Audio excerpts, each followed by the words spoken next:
ಅಣ್ಣ, ಈ ಬಾರಿ ಬೆಳೆ ಬೆಳವಣಿಗೆ ತೃಪ್ತಿಕರವಾಗಿಲ್ಲ. ನೀರು ಮತ್ತು ಗೊಬ್ಬರ ಎಲ್ಲವನ್ನೂ ಸಮಯಕ್ಕೆ ಕೊಡುತ್ತಿದ್ದೇನೆ, ಆದರೂ ನಿರೀಕ್ಷಿತ ಫಲಿತಾಂಶ ಕಾಣಿಸುತ್ತಿಲ್ಲ.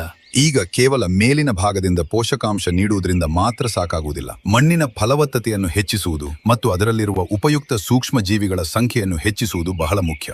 ಹೌದು, ಅದು ಸರಿ. ಹಾಗಾದರೆ ನೀನು ಏನನ್ನು ಬಳಸುತ್ತಿದ್ದೀಯಾ? ನಾನು ಕಾರ್ಬನ್ ಎಲ್ ಬಳಸುತ್ತಿದ್ದೇನೆ. ಅದಾ? ಇದರಿಂದ ಏನು ವ್ಯತ್ಯಾಸ ಕಾಣಿಸುತ್ತಿದೆ? ಮಣ್ಣಿನಲ್ಲಿ ಸ್ಪಷ್ಟವಾದ ಸುಧಾರಣೆ ಕಾಣುತ್ತಿದೆ. ಉಪಯುಕ್ತ ಸೂಕ್ಷ್ಮ ಜೀವಿಗಳು ಹೆಚ್ಚು ಸಕ್ರಿಯವಾಗುತ್ತಿವೆ, ಬೇರುಗಳು ಬಲವಾಗುತ್ತಿವೆ ಮತ್ತು ಬೆಳೆ ಬೆಳವಣಿಗೆಯು ಹಿಂದೆಗಿಂತ ಉತ್ತಮವಾಗಿದೆ. ಹಾಗಾದರೆ ನಾನು ಇದನ್ನೇ ಬಳಸಬೇಕು? ಹೌದು, ಒಮ್ಮೆ ಬಳಸಿ ನೋಡು. ಫಲಿತಾಂಶ ನಿನಗೆ ಸ್ಪಷ್ಟವಾಗಿ ಕಾಣುತ್ತದೆ. ಇಂದು ಪ್ರತಿಯೊಬ್ಬ ರೈತನೂ ತನ್ನ ಮಣ್ಣು ಫಲವತ್ತಾಗಿರಲಿ, ಬೇರುಗಳು ಆರೋಗ್ಯಕರವಾಗಿರಲಿ ಹಾಗೂ ಬೆಳೆಯಿಂದ ಹೆಚ್ಚಿನ ಇಳುವರಿ ಪಡೆಯಬೇಕು ಎಂದು ಬಯಸುತ್ತಾನೆ. ಆದರೆ ಸರಿಯಾದ ಪೋಷಕಾಂಶಗಳು ದೊರೆಯದ ಕಾರಣ ಮಣ್ಣು ದುರ್ಬಲವಾಗುತ್ತದೆ ಮತ್ತು ಬೆಳೆಯಿಂದ ನಿರೀಕ್ಷಿತ ಉತ್ಪಾದನೆ ಸಿಗುವುದಿಲ್ಲ. ಇದಕ್ಕೆ ಸುಲಭ ಮತ್ತು ವಿಶ್ವಾಸದ ಪರಿಹಾರವೇ ಕಾರ್ಬನ್ ಎಲ್. ಇದು ಮಣ್ಣಿಗೆ ಒಳಗಿನಿಂದಲೇ ಶಕ್ತಿ ನೀಡುತ್ತದೆ ಮತ್ತು ಎಲ್ಲಾ ಬೆಳೆಗಳಲ್ಲಿ ಅತ್ಯುತ್ತಮವಾಗಿ ಕಾರ್ಯನಿರ್ವಹಿಸುತ್ತದೆ.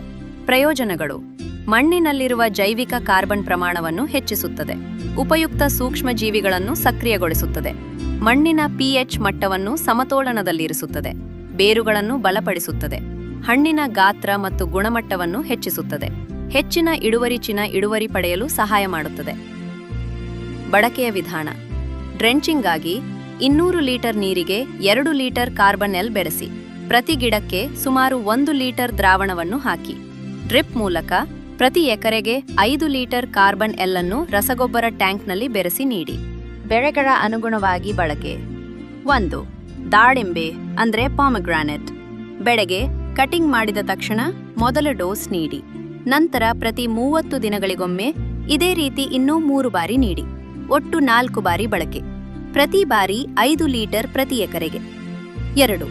ದ್ರಾಕ್ಷಿ ಅಂದ್ರೆ ಗ್ರೇಪ್ಸ್.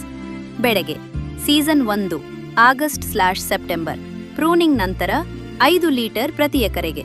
40ರಿಂದ 45 ದಿನಗಳ ನಂತರ ಬೆರಿ ಸೆಟ್ಟಿಂಗ್ ಸಮಯದಲ್ಲಿ 5 ಲೀಟರ್ ಪ್ರತಿ ಎಕರೆಗೆ. 70ರಿಂದ 75 ದಿನಗಳ ನಂತರ ಬೆರಿ ಗಾತ್ರ ಹೆಚ್ಚಾಗುತ್ತಿರುವ ಹಂತದಲ್ಲಿ 5 ಲೀಟರ್ ಪ್ರತಿ ಎಕರೆಗೆ. Season 2 April. ಪ್ರೂನಿಂಗ್ ನಂತರ 5 ಲೀಟರ್ ಪ್ರತಿ ಎಕರೆಗೆ. 60 ದಿನಗಳ ನಂತರ 5 ಲೀಟರ್ ಪ್ರತಿ ಎಕರೆಗೆ.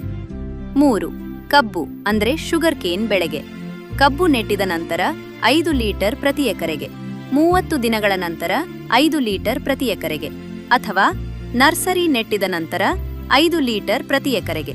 15 ದಿನಗಳ ನಂತರ 5 ಲೀಟರ್ ಪ್ರತಿ ಎಕರೆಗೆ. ನಂತರ ಪ್ರತಿ 45 ದಿನಗಳಿಗೊಮ್ಮೆ ಇದೇ ರೀತಿ ಇನ್ನೂ 3 ಬಾರಿ ನೀಡಿ. ಒಟ್ಟು 4 ಡೋಸ್. ಬಾಳೆ ಅಂದ್ರೆ ಬನಾನಾ ಬೆಳೆಗೆ. ನರ್ಸರಿ ನೆಟ್ಟಿದ 10 ದಿನಗಳ ನಂತರ 5 ಲೀಟರ್ ಪ್ರತಿ ಎಕರೆಗೆ. ನಂತರ ಪ್ರತಿ 30 ದಿನಗಳಿಗೊಮ್ಮೆ ಇದೇ ರೀತಿ ಇನ್ನೂ 3 ಬಾರಿ ನೀಡಿ. ಒಟ್ಟು 4 ಡೋಸ್. ತರಕಾರಿಗಳು ಅಂದ್ರೆ ವೆಜಿಟೇಬಲ್ಸ್ ಬೆಳೆಗೆ. ನರ್ಸರಿ ನೆಟ್ಟಿದ 10 ದಿನಗಳ ನಂತರ 5 ಲೀಟರ್ ಪ್ರತಿ ಎಕರೆಗೆ.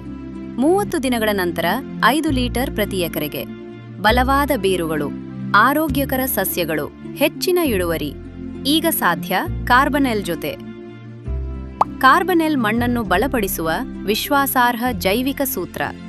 ಹೆಚ್ಚಿನ ಮಾಹಿತಿಗಾಗಿ ಕೆಳಗೆ ನೀಡಿರುವ ಸಂಖ್ಯೆಯನ್ನು ಸಂಪರ್ಕಿಸಿ.